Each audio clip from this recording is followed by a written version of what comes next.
Okay, we're going to file the edges here a little bit. So this file does not have a sharp, cutting edge right here, so you can kind of rub it against the part and it won't hurt it. And just knock off the burrs that are obviously sticking out.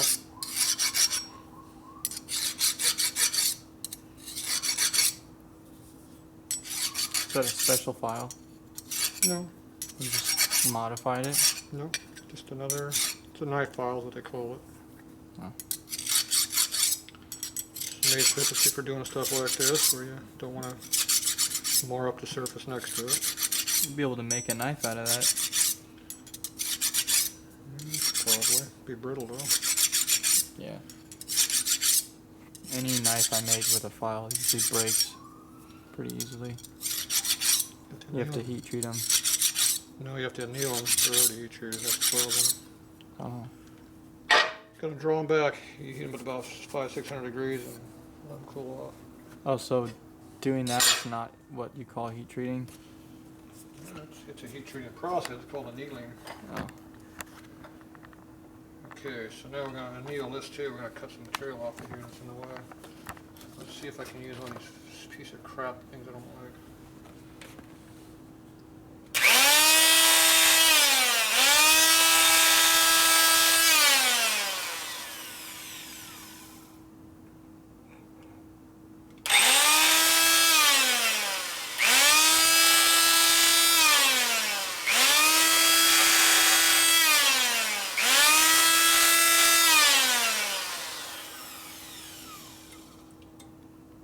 Can't get in it close enough to do a lot.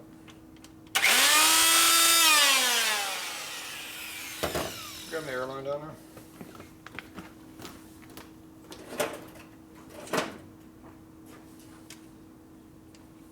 There's a big difference between this point and this point. Well, this one's broken. This has a large radius, this has a small radius. What's up with that one? It looks broken. It is. Oh. Doesn't mean you can't use it though. That thing broke about the third time I used it. Pissed me off. $50-$60 cutter.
Slightly out of bounds.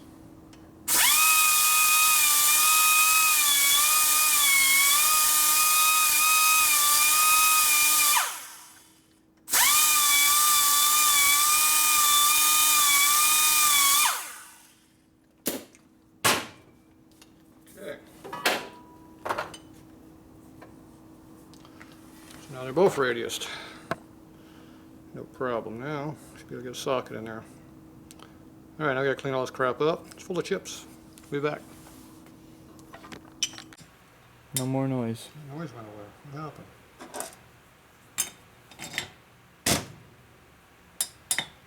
Amazing. You didn't want to put them stupid oilers back on there, did you? Does it need them? Why do they have them then? Because they had crappy oil back in the 48.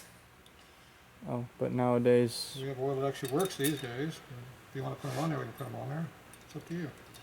Would you run them? No, I don't use them. Alright, then There's I won't... enough oil flowing around here. You don't need more shit. They don't do anything anyway. What's that going to do?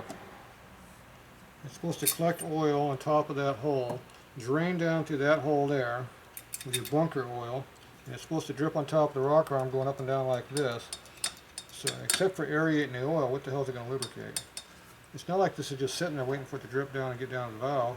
It's going up and down so fast you can't even see it. Yeah, it's true. It's going to emulsify the oil. Now, how did the oil get up here? It was already atomized. That's why it got to that. So you're taking, flying around. so you atomized it, deatomized it, put it back there, and as soon as it hits the rocker tip, it atomizes again. Well, it's a nice thought, but So there you I go. guess So if you're idling all day long, it's only going up and down like this speed, which is that'd be like 300 RPM.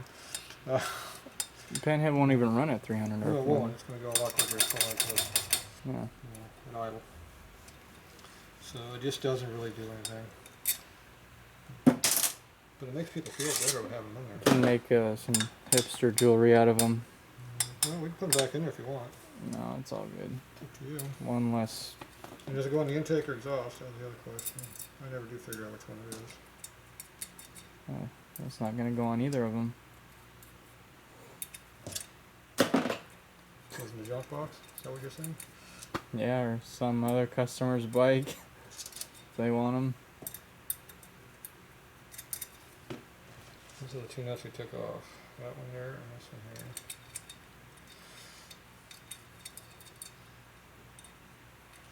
Did I grind enough?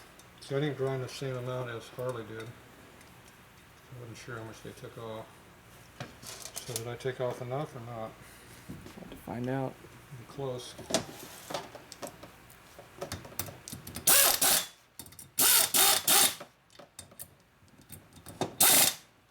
Came in quick.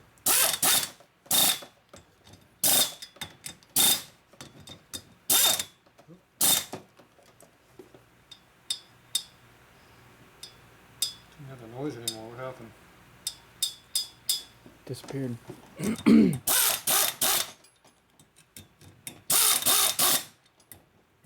Well, get your finger in and try and tighten it. Ouch.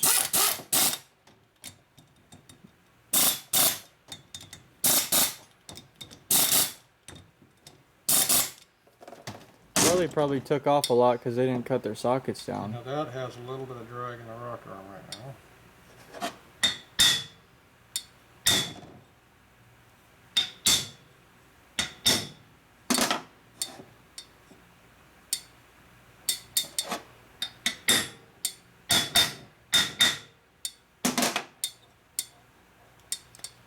If I torqued it differently, it probably wouldn't do that. I hear a noise. Hear that noise there? It didn't have a noise before. It does now. I don't really feel that much grip going on. But this one had heavy grip.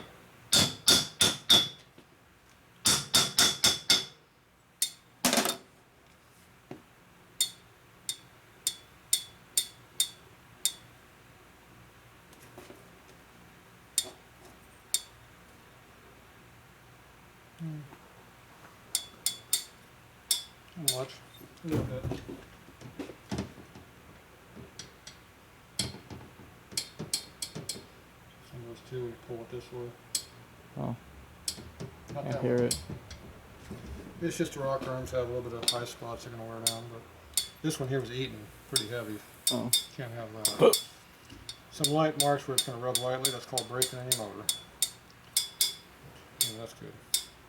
So you can move this up and down, you don't feel any drag on it.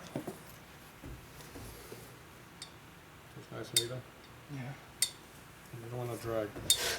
It's just If you're going to tight. go like this to make it work, it's a little too tight. Yeah, it's a little tight, but it's no dragging. No, that's the oil. It's real thick as some of them. Oh. It's real thick. Ideally, so you want to have it drop slightly. See how it drops? Mm-hmm. It's the oil. This is thick. What do you think the weight is on it? Thick. Hmm. I have tested. It'll be there in 30 years. I have. Well, it'll just sit there. Dad built the motor in a knucklehead motor in '72. We sold it in about around 2010, 2008, 108. I took the top end off to see if he used lithium grease in there, so I had to take the whole motor apart. I took it apart. It still had the red assembly lube on everything. It had never run before? No, Oh, so it's just sitting there fresh? just sitting there. Yeah. We turn the motor over every few years when we're mocking things up, and it just sat. Wow. So I just pulled the cylinder basement out, yanked the whole top end off on the one side. The oil was still on the piston and everything. The crank still had all the oil sitting on the crank pin there, just like you just did it last night. Wow. So put it all back together. Boom, good to go. Pre-lube, ready to go. The way it was. That's So something. that was a 35-year test. Ain't that something? So yeah, it stays put. Thick oil stays put, thin oil goes away. Thin oil is not good, thick oil is good. I've always thought that. Just the opposite of what they say. Alright, so this all works now, so you're going to have to set up your rocker box covers here. Yep. You want to put enough felts on here that the cover actually has to compress them a little bit. Mm-hmm. That way they won't act like a damn drum and make a lot of noise. I'll do that tomorrow. If the pan covers have nothing on to keep from making it be drumming away, they're going to make a lot of damn noise. If you, like I said, just like touching a bill, if you put your finger on it, it won't make a noise. Same thing. I had no felts in one of my old Yeah. ones because there wasn't enough space. Yeah, so It what I do sounded- is I don't put the gasket in, and I just put the cover up and down. I keep adding felts in until it stays above the head surface, and that tells me how many I need. Oh, Then I so put you the can gasket. eliminate the noise completely.